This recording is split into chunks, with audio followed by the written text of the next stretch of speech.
40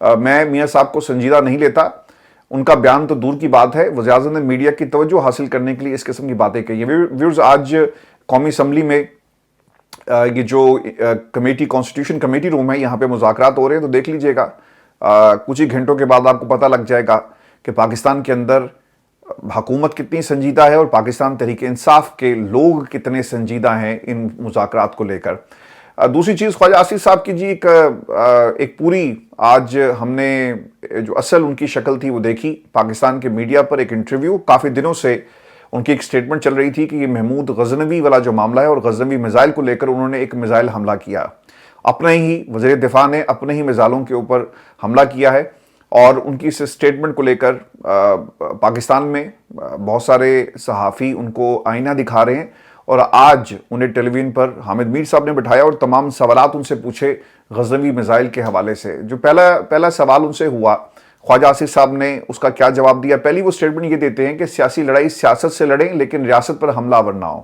بالکل ٹھیک ہے, یہ بات باؤجی کو بھی سمجھائے نا, یہ بات خواجہ صاحب آپ کو بھی یاد ہونی چاہیے کہ یہ نہیں ہو سکتا کہ جب آپ کو نظریہ ضرورت کے تحت خیال آئے کہ ہم کہیں کہ 71 کی جنگ میں 65 کی جنگ ہاری اور پھر کارگل میں کیا کر کے آئے, اور پھر یہاں پر کھڑے ہو کر جو چھاتی ہے وہ تان کر تمغے لگا کر ہمارے سے جو ڈیفنس بجٹ ہے وہ مانگتے ہیں. یہ میرے الفاظ تو نہیں ہے, یہ آپ کے ملک کا وزیر دفاع ہے. اچھا, پاکستان کی اسٹیبلشمنٹ کا بھی ایک مسئلہ ہے. ہر دور میں ہر جو روح رواں ہوتا ہے وہ ایسے کرداروں کو سپورٹ کرتا ہے یا ان کے خلاف ہوتا ہے, ایسا ہی ہوتا ہے نا. تو خواجہ صاحب جو ماضی میں باتیں کہتے رہے, تو اس وقت جو روح رواں تھے ان کے لیے شاید یہ باتیں ان کے لیے کہی گئی. بعد میں آنے والوں کو شاید اس بات کا خیال ہی نہیں تھا, اور نہ ہی وہ چاہتے ہیں کہ اس کو کھولا جائے, اس چیپٹر کو اوپن کیا جائے. خواجہ صاحب نے ماضی میں بات کہی تو وہ بطور انسٹیٹیوشن ایسی باتوں پر دھیان نہیں دیتے. یہ ان کا مسئلہ ہے, یہ بہت بڑا مسئلہ ہے. اگر خواجہ آصف نے یہ باتیں ماضی میں کہی تھی تو اس کو تو بین ہو جانا چاہیے, لیکن شاید یہ سٹیٹمنٹس پاکستان کی موجودہ اسٹیبلشمنٹ کے لیے قابل قبول ہیں. اور آج چونکہ انہوں نے سٹیٹمنٹس بدل لی ہیں اور وہ یہ کہہ رہے ہیں کہ سیاسی لڑائی سیاست سے لڑیں لیکن ریاست پر حملہ آور نہ ہو. حقیقی آزادی کی جنگ اور اپنے حقوق کی بات کرنا یہ ریاست پر حملہ نہیں ہے. ہاں, کچھ لوگ ایسے ضرور ہیں جو آپ کو پاکستان تحریک انصاف کا لبادہ اوڑھ کر ریاست پر حملہ کرتے ہوئے نظر آئیں گے, کیونکہ ان کے مقاصد کچھ اور ہیں اور یہ اپنی گائیڈ لائن کہیں اور سے لیتے ہیں. تو یہ بات اس حد تک ضرور صحیح ہے. پھر انہوں نے کہا کہ 9 مئی 29 نومبر کو ریاست کے گریبان پر ہاتھ ڈالا گیا. ہمارے بھی اسٹیبلشمنٹ سے اختلافات رہے لیکن کبھی ریاست مخالف اقدامات نہیں اٹھائے.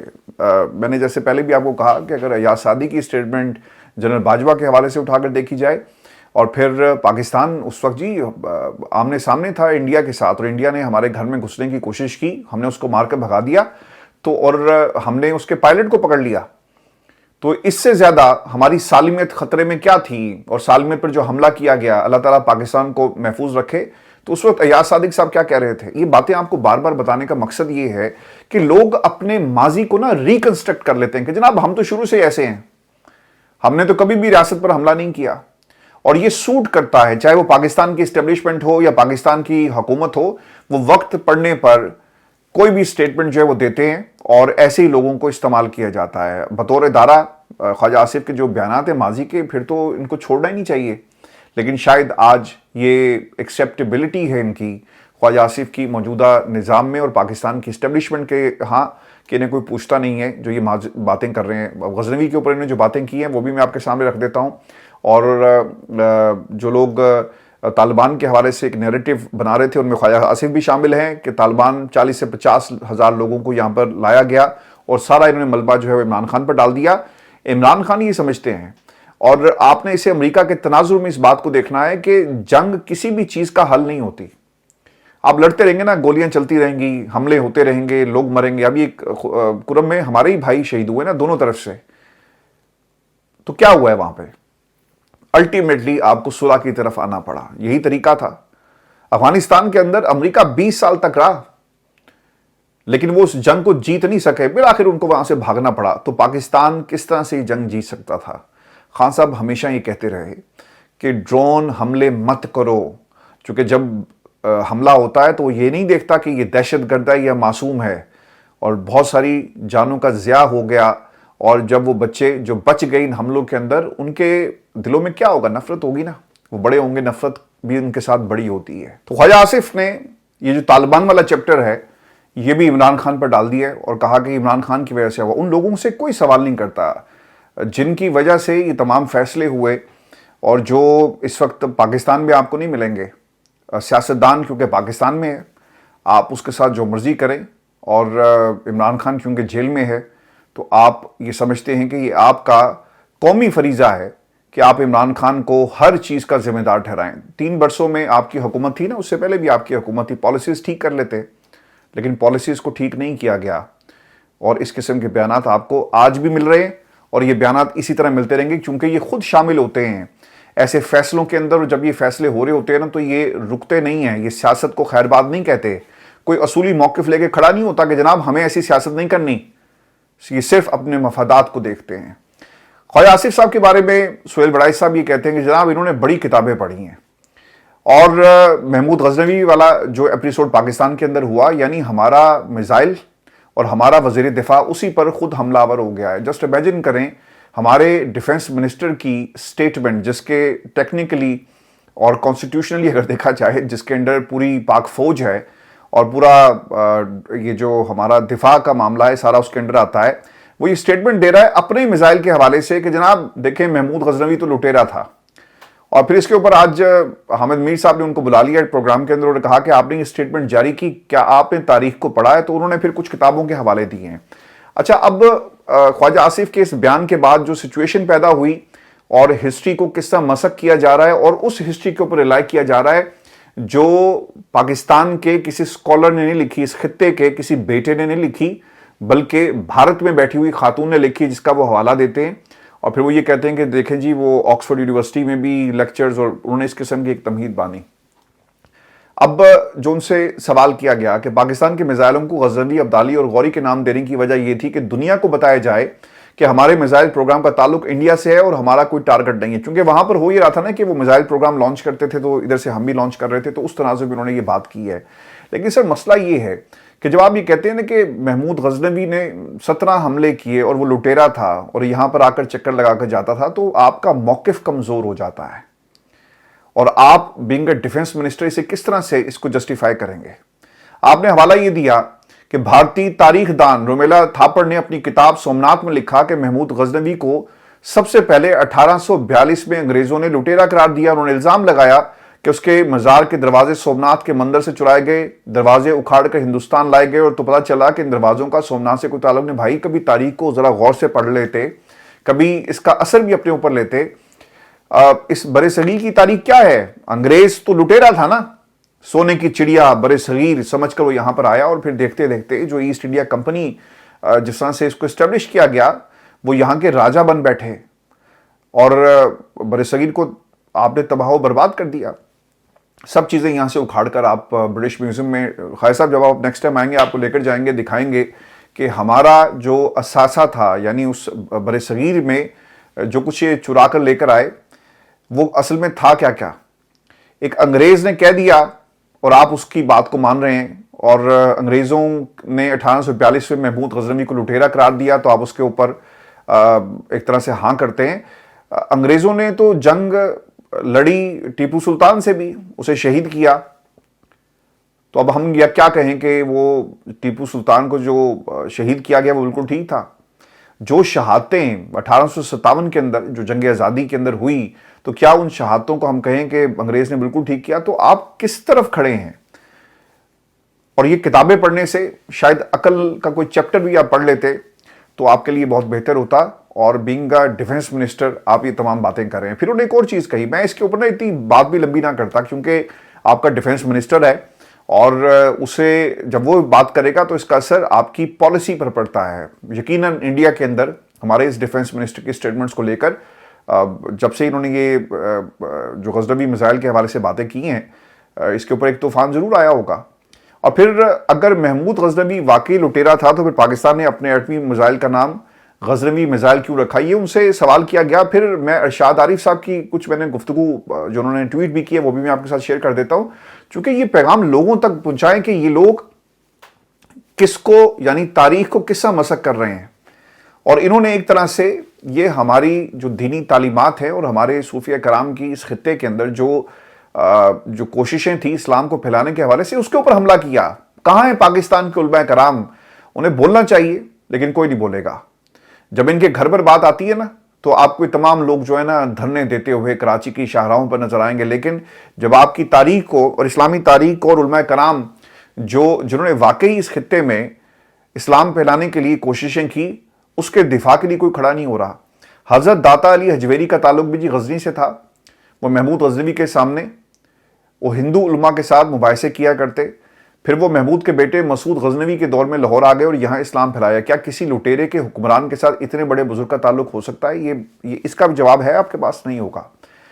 اور پھر ایک اور سوال کہ اگر تو مودی یا پھر وہاں سے کوئی بات کرے نا تو پھر چیز سمجھ میں آتی ہے ایسے سوالات، لیکن آپ کا ڈیفنس منسٹر یہ تمام باتیں کر رہا ہے. اور پھر ارشاد داری صاحب نے جی ایک ٹویٹ کیا، وہ یہ کہتے ہیں کہ اس بدقسمت ملک کا وزیر دفاع ہے نریندر مودی کے نقطہ نظر کا ہم نوا اور داتا گنج بخش سید علی حجویری سے شاہ ولی اللہ اور علامہ اقبال تک مسلم مفکرین کے موقف کا مخالف ہے. اس کارٹون کو یہ بھی یاد نہیں کہ غوری میزائل کا تجربہ نواز شریف دور میں ہوا اور خوب داد سمیٹی. اچھا، اس میں دیکھنا یہ پڑے گا کیونکہ اگر آپ جا کر سرچ کریں 2012 میں اس وقت کون کس کی حکومت تھی، اس پر ضرور کمنٹ کیجئے گا. لیکن آئی تھنک اس کے بعد آپ کی حکومتیں آئیں، جو سب سے اہم سوال ہے آپ چینج کر دیتے.